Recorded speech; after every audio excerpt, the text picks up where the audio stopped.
So you're not mixed lah, right? No, I'm not mixed. So I'm you're not full mixed. Chinese. Yeah. But then how? I used to play piano by ear. Oh. But now I use my hands and fingers. Oh, this one quite lame. This one very bad. Slowly. I didn't know I'm the first. Oh, you're not the first, but this will be the first episode Why? to help your show. Oh, Yeah. 12 Jan, right? thank you. Alright, hi everyone. Welcome to the first episode of Starving Artists of Singapore, the show where we find out more about what it's like being in the arts industry in Singapore. So I'm your host Pian Tong, and today I have a very special guest with me. His name is Govin, best known as Govin. Yeah, just Govin, right? Correct. Best Okay. known as Govin. Best known as Govin. So just to introduce Govin a little bit, he's a world music percussionist, means he's very diverse in the genre. He play a lot of different instruments. He was the first non-Indian to win the National Indian Music Competition in 2006 at the age of 14, playing the tabla for the intermediate category, and in 2008 at the age of 16 for the tabla open category. To date, Govin is a second generation owner of Flame of the Forest and an associate musician in Open Score Project. And apart from performing, he is also an active educator who has a vision to groom and encourage more ethnic drumming in contemporary settings. Correct, right? I just took from his It's just so weird that you're reading this out in front of me. It's just Thanks for coming on to the show, Govin, and being our first guest. Thank you, Pian Tong. So, did I miss out anything in your intro? Like, you can intro yourself. No, again. I think that's fine. Can. I think Just to share a bit more about Govin, I first heard of his name when I was very young, actually. I think around 11 or 12 years old. you're still very young. No, don't say that, I'm quite old. Shy already. Shy already. But yeah, I first heard of him as, a very zai or very good tabla musician. And after he met me, things changed. After I met him, I realized he can play a lot more than just tabla. But yeah, so he has been a very prominent musician since young, like since 14 years old, already winning awards and stuff. And currently he is a full-time musician who perform and teach in Singapore.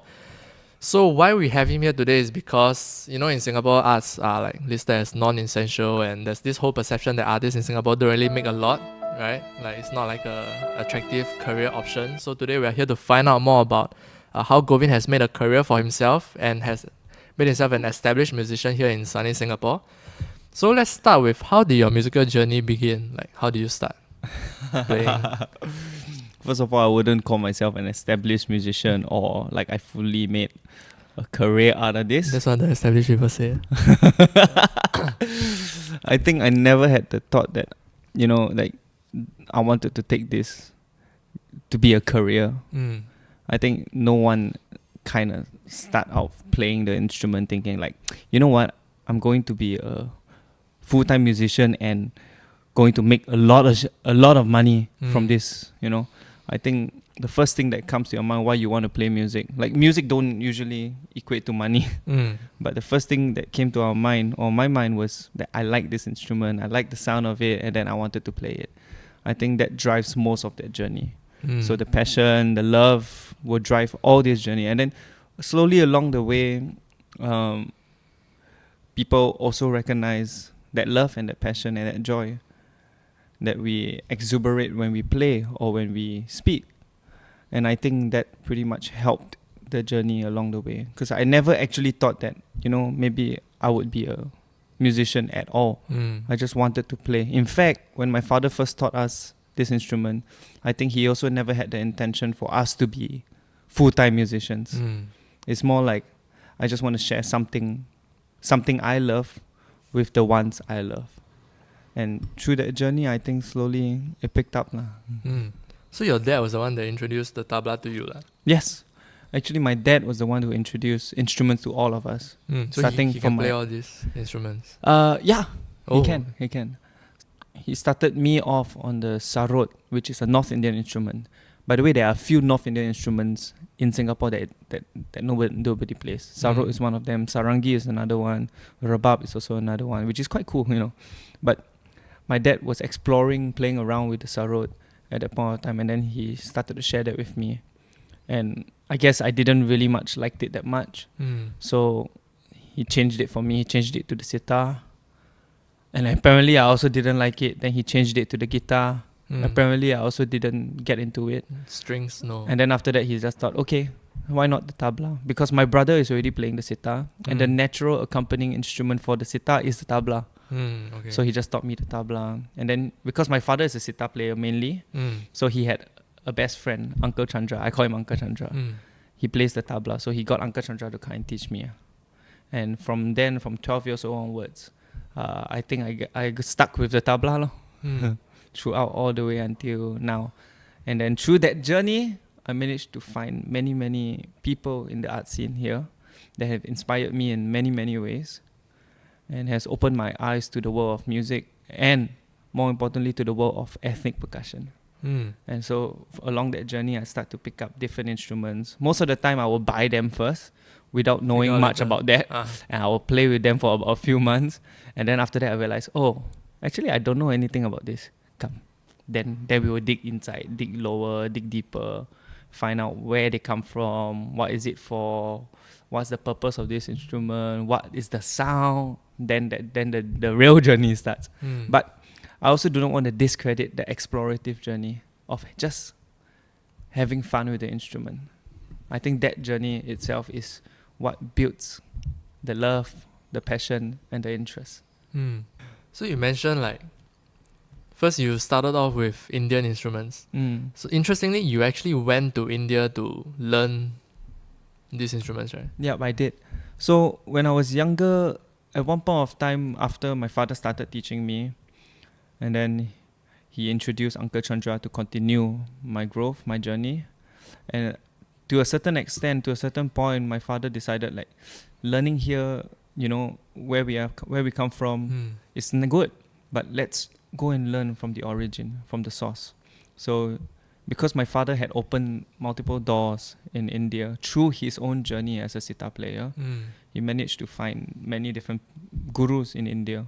And then he brought me to India to meet these gurus like Pandit Bidru Maharaj, Ravi Shankar. I think we also met, but not really much learned now, of course.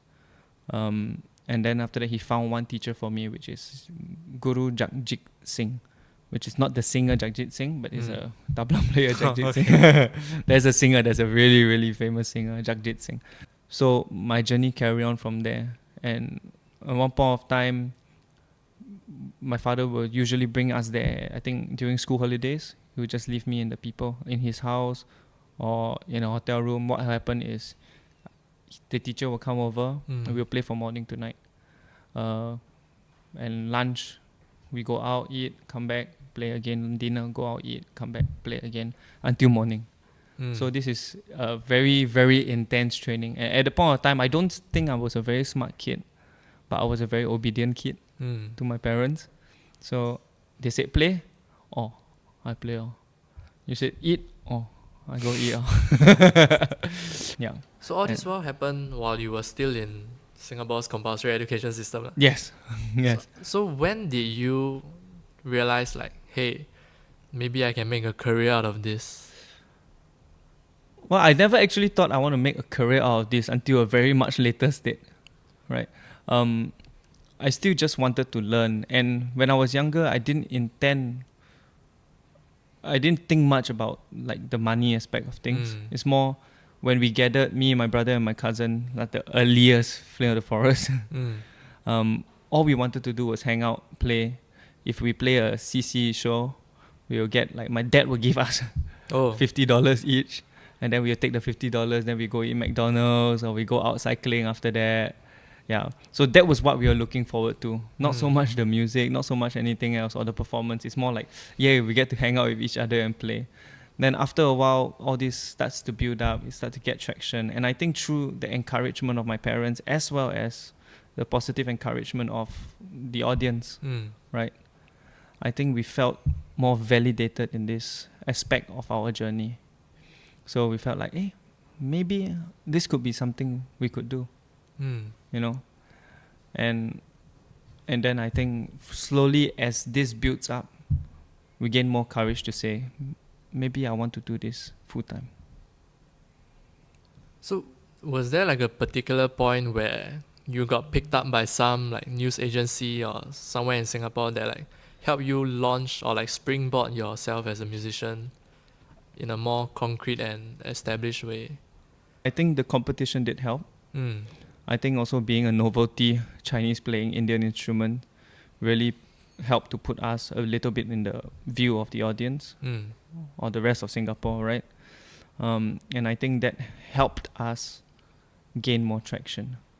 But I don't think that was our intention, nor was it my dad's intention, or maybe it was, I don't know. But at that point of time, it was really just play and have fun. Like, just play. I think till today, you also can tell that I'm always playing. Yes, I mean, Govin, as you can see, is a very like free-spirited, energetic individual. For the longest time, right, since I met you, I thought you were mixed, like Indian, half Indian. Because you mentioned like you lived in India for a long time. I didn't live there for a long time. I travel up and down a lot. So you're not mixed, right? No, I'm not mixed. So you're full Chinese. Yeah. But then where did the heavy focus on like Indian instrument come about? So that all stems from my dad. So my dad basically heard the sound of a sitar on the radio, and then he started to chase after this sound. So he found out that it was from the sitar, and then he started to buy the instrument, find a teacher, and slowly his journey led him all the way to India under Pandit Ravi Shankar's disciple, which is Pandit Ramarao Ji. And then after that, Pandit Ramarao promised my dad, if you played this particular song beautifully, I will let you meet my teacher, Pandit Ravi Shankar. So, which he did, gave him all the motivation and encouragement to do so. And he did it, and then he met Ravi Shankar. And after that, I think the doors opened. Through that whole journey also, my father found the Hare Krishna religion. Yeah. And then he had kids. And that's why all 3 kids have Indian names, because of the Hare Krishna religion. My sister, Chaitanya Dasi. My brother, Krishna Das. And my name, Radha Govinda Das. So we all had Indian names from birth. So if you're wondering, it is birth names, okay? It's not like stage names. Yeah. Oh, got people think it's stage name? Some people asked before. Oh, really? Yeah. Is that for better sales or we never think that far. Yeah. I play music, I don't know all these things. Thankfully, I didn't think that. And then after that, when we grow older, we wanted to start a band. We kept thinking about a band name when we came up with some really, really funny sounding band names. Example? Last time was Krishna, Govin and Dexter, right? So we call ourselves the KGD. It was so bad. Even talking about it, I get goosebumps. KGD sounds like something else. Yeah. It sounds so bad. Like, there were so many weird names. And then I think that's also stemmed from because we are family, right? And we just don't want to like tie ourselves to our parents. But then after, when we grew up, we're thinking like, hey, you know what? Maybe this was a gift from my dad. Like, because of our dad that we got this. And so maybe we honor him by taking on Flame of the Forest, carrying it on down to Gen 2. So now Flame of the Forest is Gen 2 which is us. So can you give us a brief introduction of what Flame of the Forest today is, who is inside, what kind of music you all do? So Flame of the Forest, if I could categorize it, I would call it an ethnic fusion band, or some people will call it ethno-fusion, and also pretty much a bit more world music-ish. We still try to keep our East meet West parentage, the same way my father did it. But at the same time, we try to make the music more relatable to our current day sound. Yeah. So inside you have yourself. I have myself. I have Jeffrey Tan on the fiddle. We have Caleb on the keys. We have Andy Chong on the guitar. And most recently, we collab a lot with Niranjan Pandian on the bansuri. And for this particular show that is coming up right now, we are collaborating with an electronic artist, Leo Andreas Ray. His name is difficult. I think just call him Leo Seroton. That's his Instagram handle. Okay. Yeah. As you can see from various parts. So constantly for Flame of the Forest, we will play. We are constantly trying to write new compositions, and trying to push our individual boundaries of where music is for us at that point of time. Yeah. So this one is the first step for this particular show. This is our first step, exploring with an electronic artist and see how far we can push the sound, including electronic music. So you guys actually have a show coming up. Would you like to share more about your show? We do have a show. Flame of the Forest do have a show coming up. It's on the 12th January at the Gateway Theatre Black Box. The time is at 8 to 9 p.m. The title of the show is called The Pupa. Why The Pupa? I guess you have to come to find out. Tickets in the link in the description below. And just go and support local. #support local. Now let's get to the uglier side of, music looks great, sounds great, being an artist in Singapore. But there's a real financial, not say constraint, but there's a real financial aspect that all musicians have to look after, right? So how is it like for you to put up a show of this magnitude that combines so many different things like voiceovers, electronic arts, new compositions, and of course the musicians? And there's also visual arts and the set design. I think one of the things that musician focuses on is really the craft, the music. And as we all know, it's really an endless journey. Even for myself and everyone else, I believe they will probably feel like, hey, there's another way and there's another level we could go to. There's another level. And for me, I don't deem myself at a very high level. I think I'm at a survivable level, right? And there's still a huge, long path for me, right? And all of our time spent as musicians is mainly within honing our craft, getting better at our instrument, trying to speak better, finding different ways to express ourselves.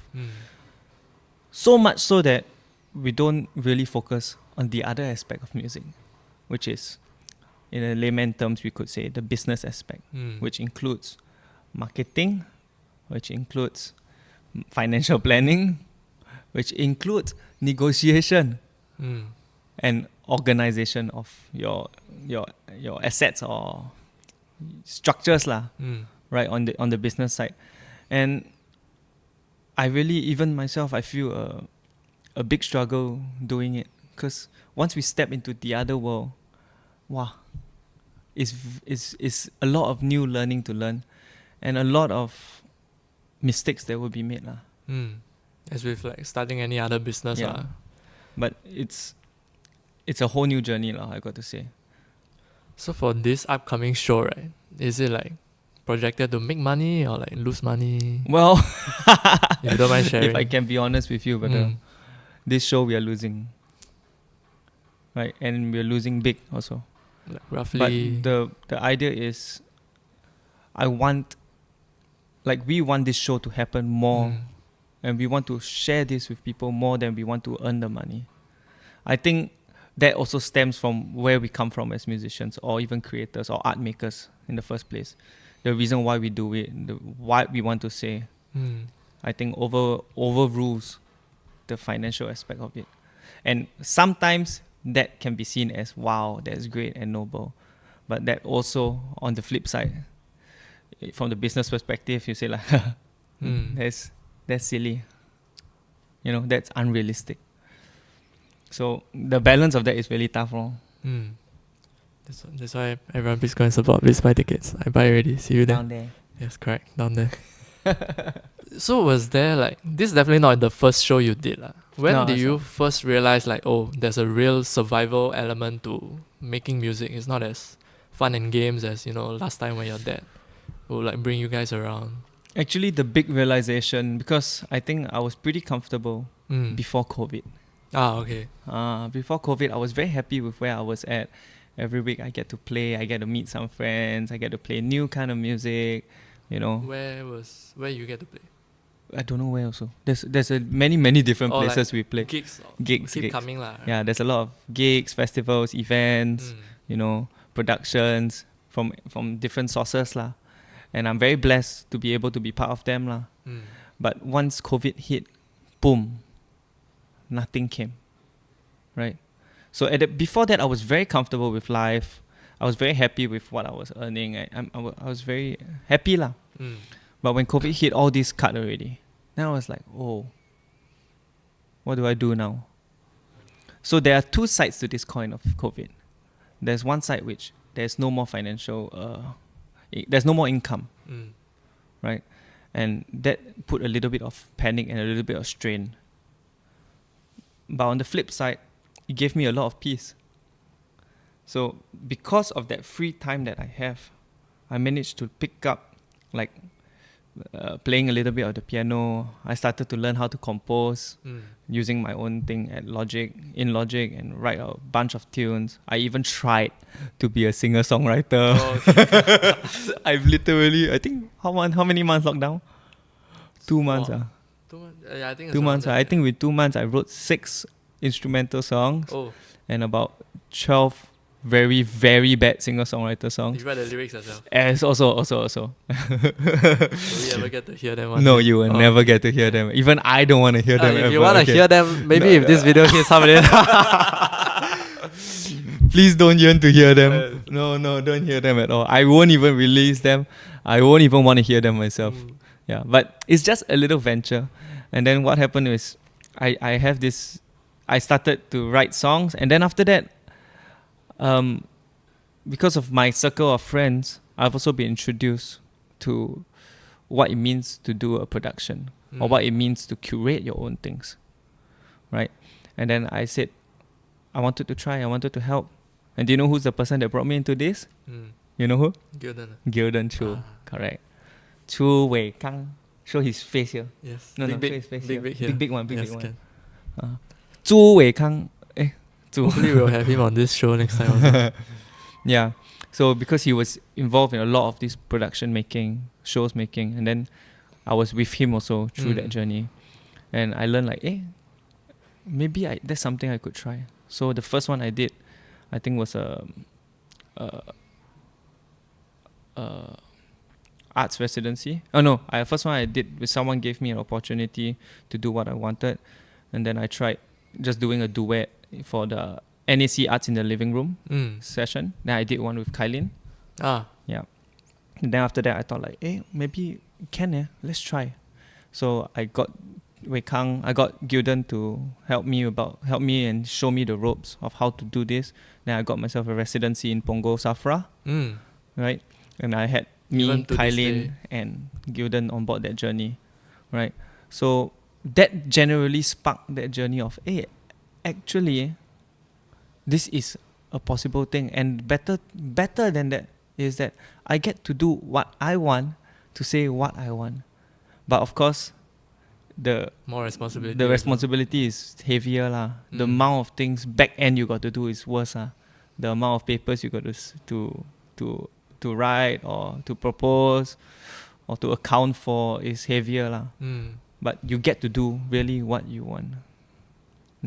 So because of COVID, I learned to write music, and I learned to do a bit of production stuff or to produce my own shows.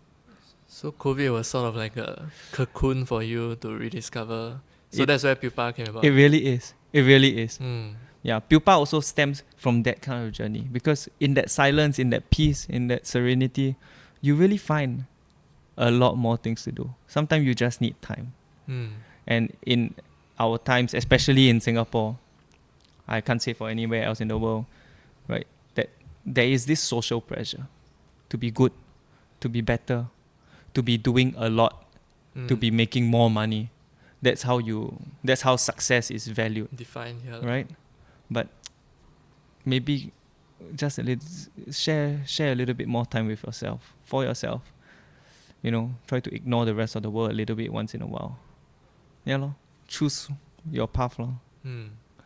So I think you touched on the $1 million question just now, which is that in Singapore, it's a very materialistic society, and a lot of times success is defined to how much money what you do makes. So do you mind sharing with the audience, like, how much does a musician like yourself in Singapore make? Maybe you can share about before COVID.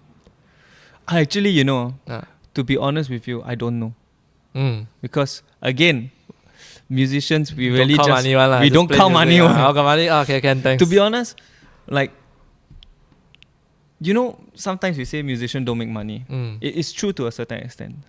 But musicians also can make money. If you think about it, if musicians just want to teach every day, and I know there are a lot of musicians who teach a lot daily, maybe 2 times 2 schools, everything, they really can make more than 10. Right? This one for sure also. Right? But if you want to do the other aspect of things, there's also possibility. Right?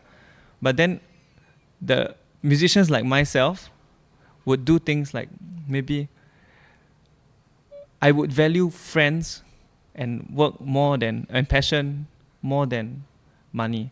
So like, for example, Piantong, if you ask me, hey, do something for me, do something with me, I said, don't worry, brother, let's go.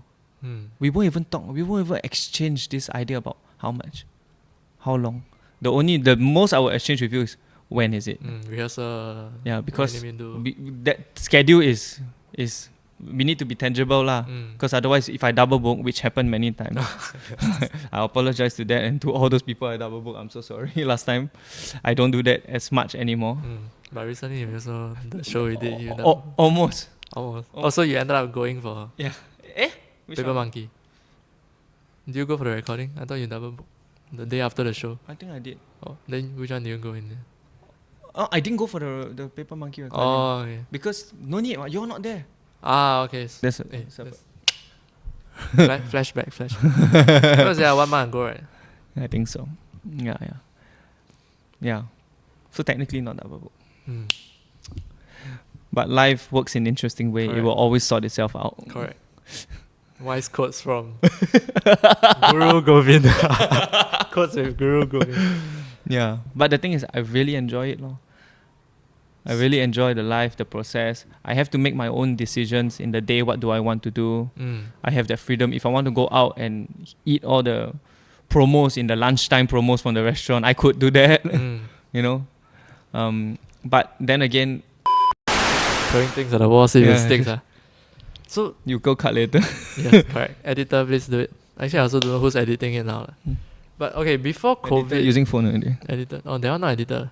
They're not editing, they just... Filmer only. Filmer also just put on camera already. No, he stayed there. He also hustling hard. He also freelance. Okay, so just a quick one. Before COVID, after COVID, any improvement or did things get worse for you financially? I think before COVID was kind of nice. During COVID, I picked up a few skills. After COVID, when things were picking back up, I was very blessed that people saw a bit of value in the things that I do, especially some of the compositions that I came up with. And ever since then, I've been writing for dance productions. Recently? Yeah, I did a few already. And I think there will be one more coming up.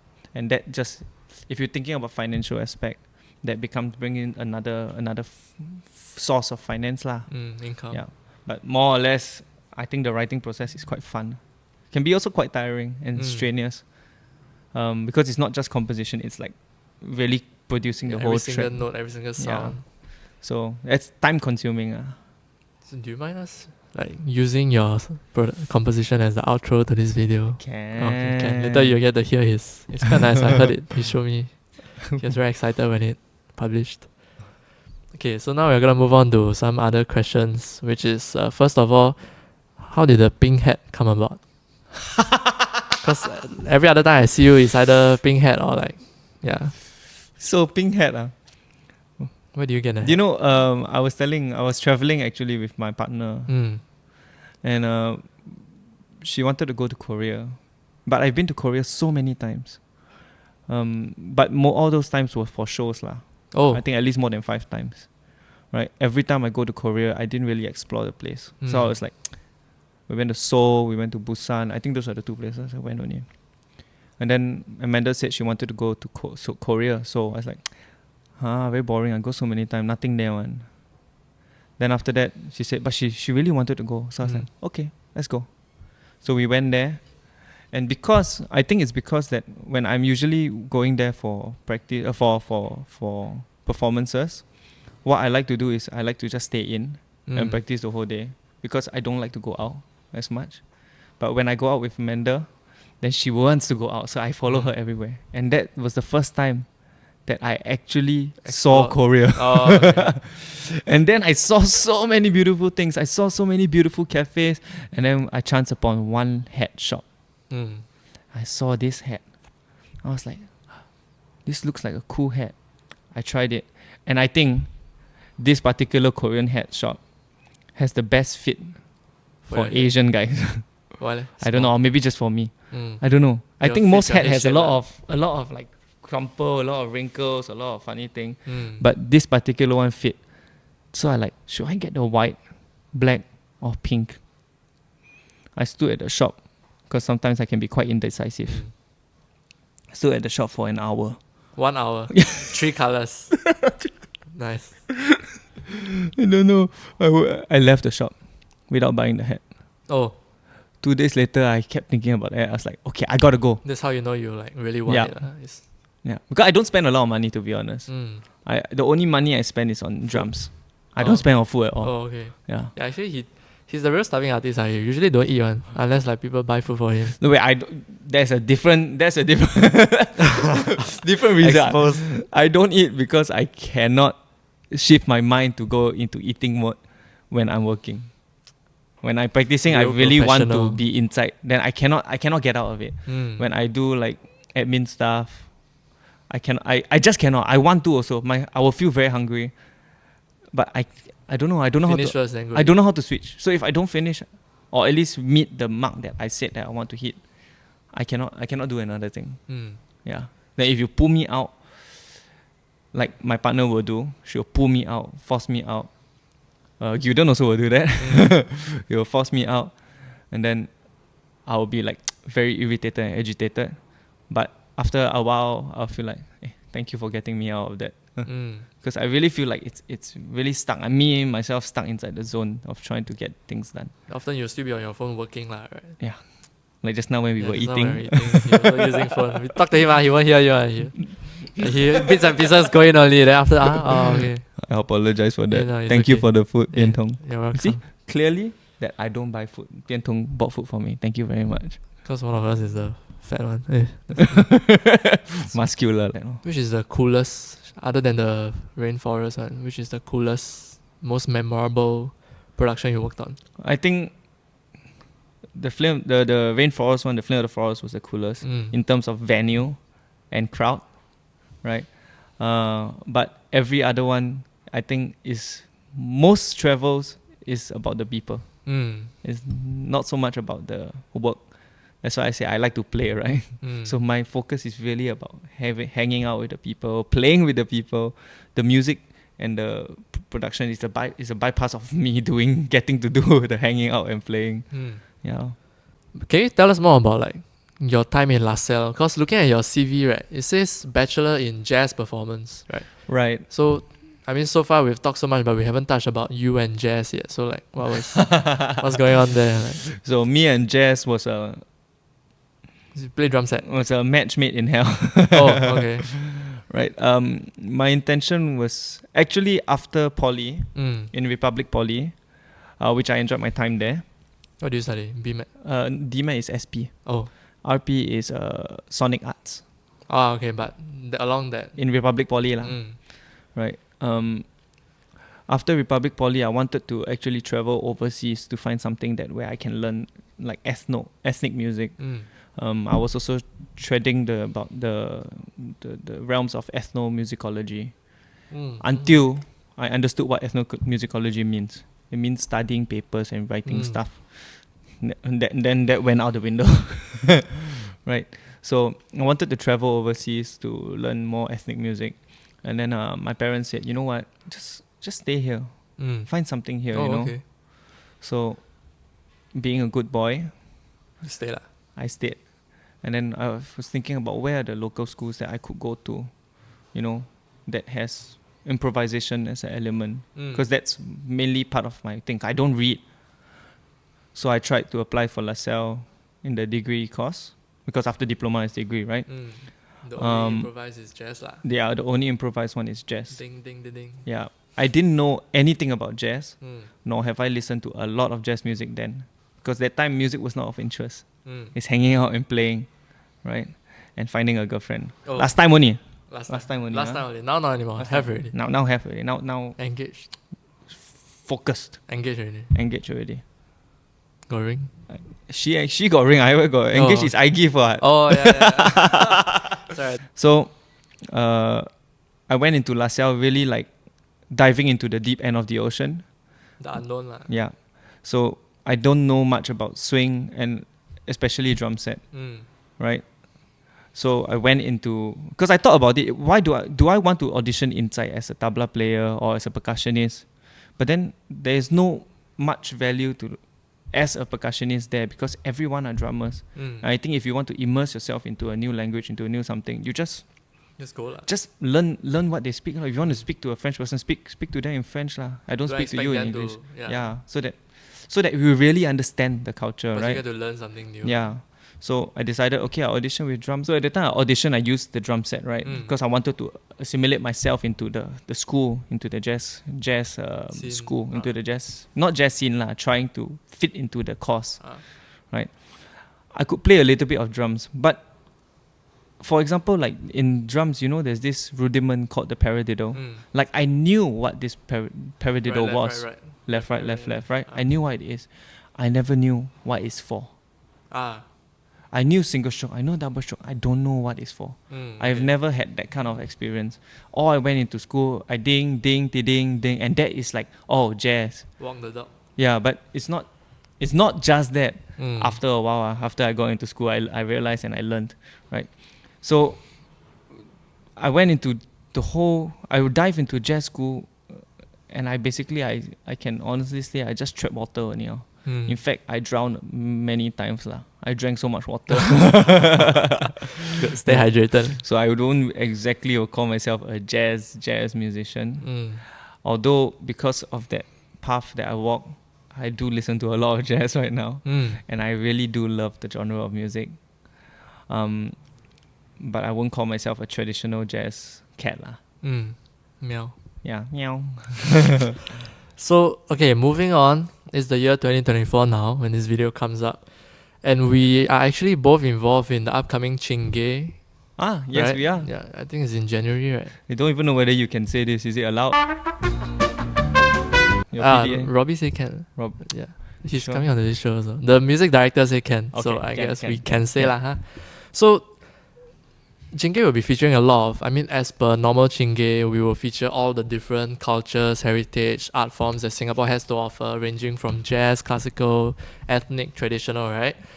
So you are playing drum set for all of the whole thing, right? The whole performance. Yeah, Which features all the... Yes. For last year Chingay, You were also involved. Yeah, I was part of Open Score project, and was leading the percussion team that was running on the floor, on the parade floor, not parade floor, the in front, below the stage. And there's a stage and a floor, right? Right. And then this year, I think they decided to shift me and cut down the size of the multi-ethnic team smaller, and then they shift me all the way to the band setting. Yeah, lor. So I guess that is a very interesting shift for me lah. I never thought I would be a drummer.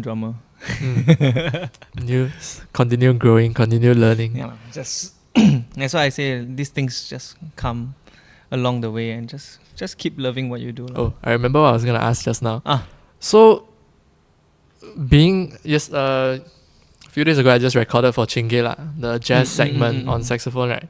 Then I realized actually local music is shit hot.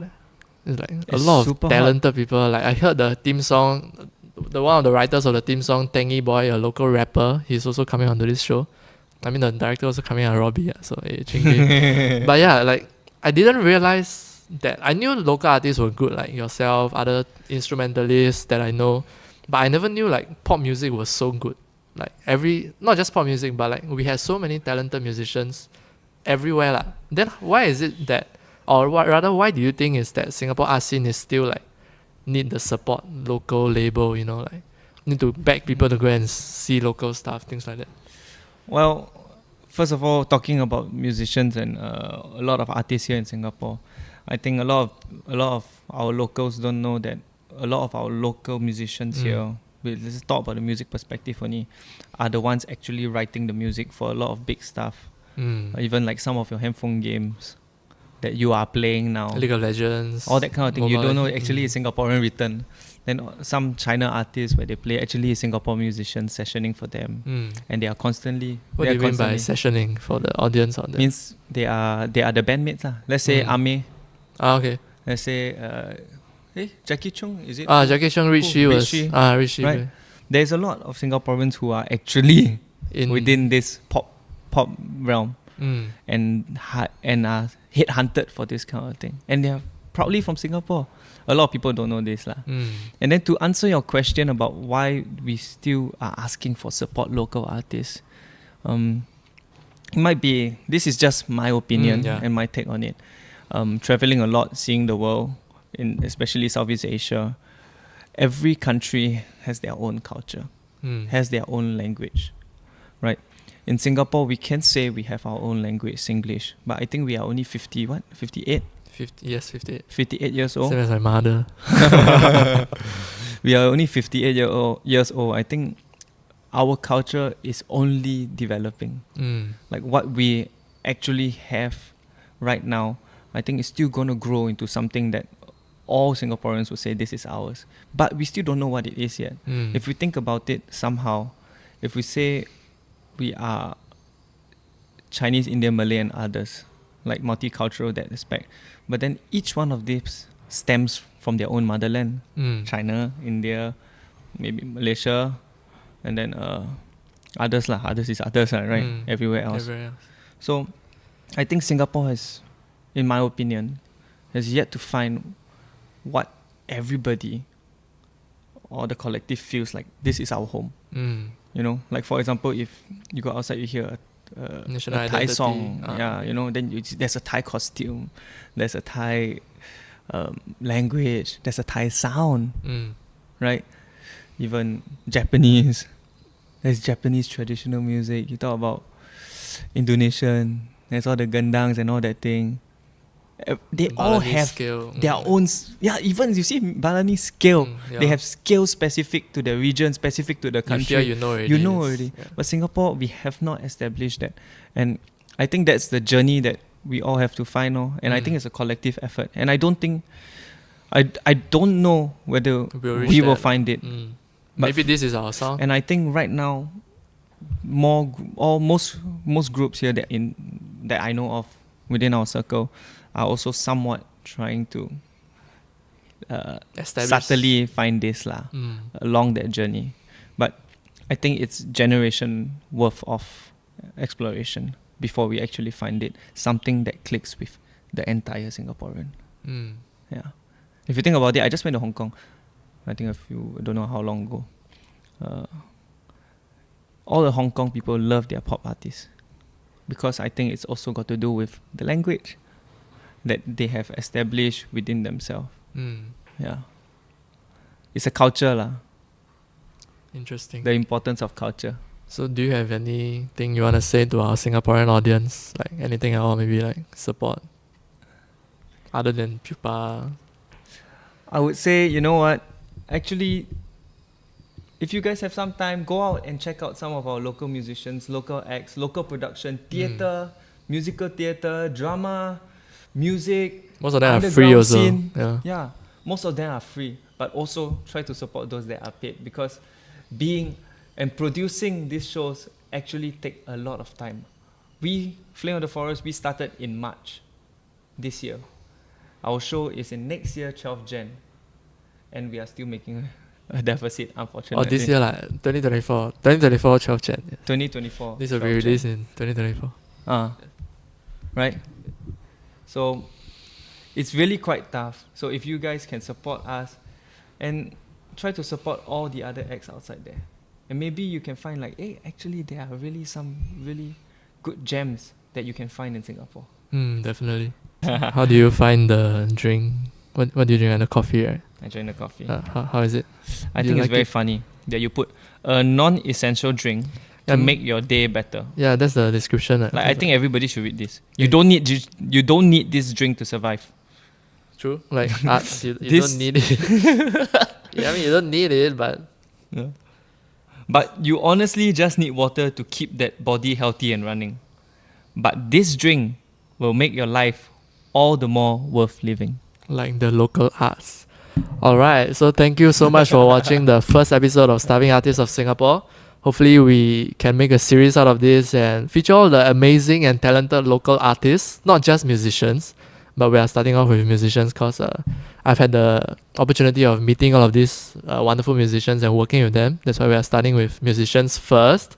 But stay tuned, we'll have a lot of different artists coming on board. We have producers, rappers, instrumentalists, hopefully some dancers next time, theater people.